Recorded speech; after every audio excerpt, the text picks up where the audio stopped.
Story ni nyingi sana, lakini kuna sehemu moja tu ya kukupa story zilizo bora za kimichezo. Ni wapi hapo?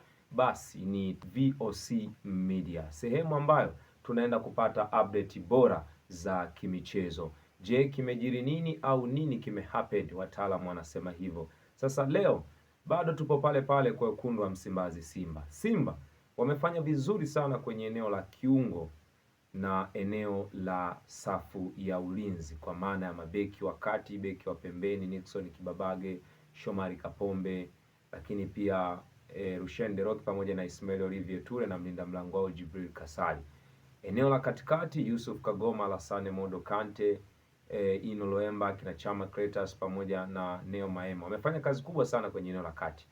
Changamoto ni sehemu ya striker, sehemu ambayo inatoa finishing kwenye mpira wa miguu, kwamba sehemu ambayo mara nyingi inatupa kumaliza kila kitu. Je, shambulizi limeanza kutengenezwa kuanzia nyuma, basi sehemu ambayo shambulizi inatakiwa likamalizike basi ni kwenye safu ya ushambuliaji. Kunani huko sasa kwa wekundu wa Msimbazi Simba? Baada ya kuzunguka sana na kutafuta mshambuliaji na kuimba pande zote kwamba anamtaka fulani anamtaka fulani, basi wekundu wa Msimbazi Simba wamefungua rasmi mazungumzo na mchananyavu, mshambuliaji hatari, tishio, mwite Julius Armadi Coe.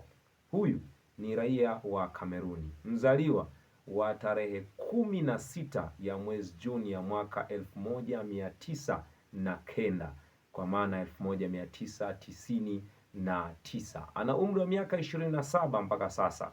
Na je, Julius Armada Coe ni nani?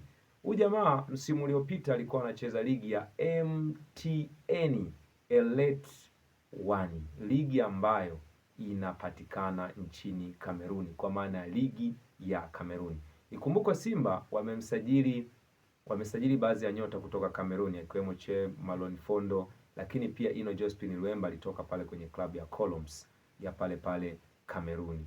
Sasa Simba wanafata mshambuliaji. Huyu jamaa ni nani na ana kiwango gani?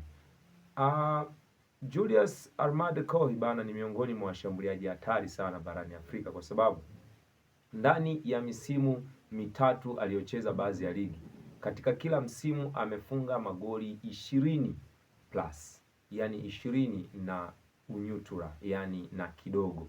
Msimu huu alikuwa kwenye kikosi cha Dynamo, miongoni mwa timu bora pale Dynamo Diodora, ana alikuwa kapteni, amepachika mabao 20 ndani ya msimu mmoja, lakini alishawahi kuwatumikia klabu Afrikeni ya Tunisia. Kwa wale wenye kumbukumbu goli la Stefano Aziz Ki pale Tunisia, basi ndio hii timu aliwahi pia kuitumikia. Na mwaka 2024 2025 alifunga mabao 22 ndani ya msimu mmoja. Kwa maana yake huyu ni mchananyavu halisia miongoni mwa mastreka hatari. Simba watanufaika vipi kama watamnasa mchezaji huyu?